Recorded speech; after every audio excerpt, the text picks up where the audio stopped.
बाजीराव बल्लाल, वह नाम जिसने हिंदुस्तान को हिला दिया।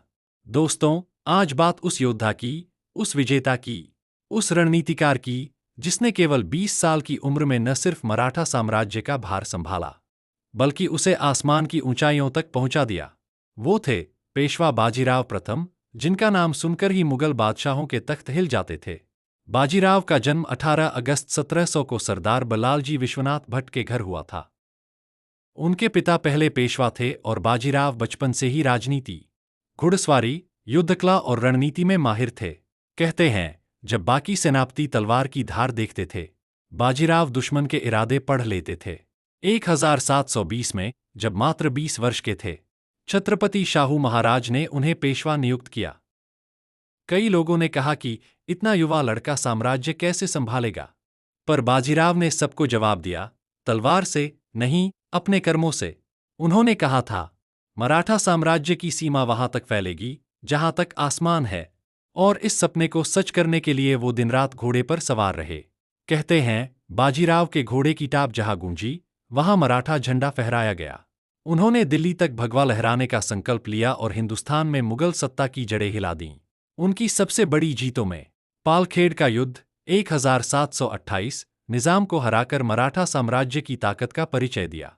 मालवा अभियान 1730 मध्य भारत में मराठों का अधिकार स्थापित किया। बुंदेलखंड में छत्रसाल की सहायता, जब मुगल फौजों ने बुंदेलखंड को घेर लिया था, तो बाजीराव बिजली की तरह पहुंचे, छत्रसाल को आजादी दिलाई और मराठों को उत्तर भारत का द्वार खुलवाया। छत्रसाल ने भावुक होकर कहा था, आज तुमने मेरी इज्जत, मेरी भूमि और मेरा धर्म तीनों बचाया है, बाजीराव, तुम मेरे पुत्र जैसे हो। और उसी के बाद उन्होंने अपनी बेटी मस्तानी का विवाह बाजीराव से किया। बाजीराव का युद्ध कौशल किसी भी जनरल से अलग था। वो गति, स्पीड, आश्चर्य, सरप्राइज और चालाकी, स्ट्रैटेजी के मास्टर थे। उन्होंने कहा था, जो सेना जल्दी चले वही जीतती है, और उन्होंने इसे हर युद्ध में साबित किया। कहा जाता है, वो दिन में 80 से 90 किलोमीटर तक घोड़े पर सफर करते थे, बिना आराम किए, ताकि दुश्मन सोच भी न पाए कि बाजीराव कहां से हमला करेंगे। उनकी सेना में अनुशासन और उत्साह का ऐसा मिश्रण था कि मराठा सैनिक उन्हें देवता समान सेनापति कहते थे।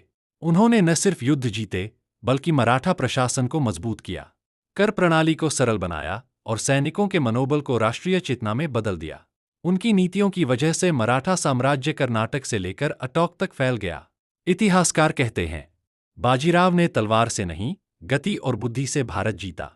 सन 1740 में, जब वो एक और युद्ध यात्रा पर थे, उनकी तबीयत बिगड़ी और रावेरखंडे,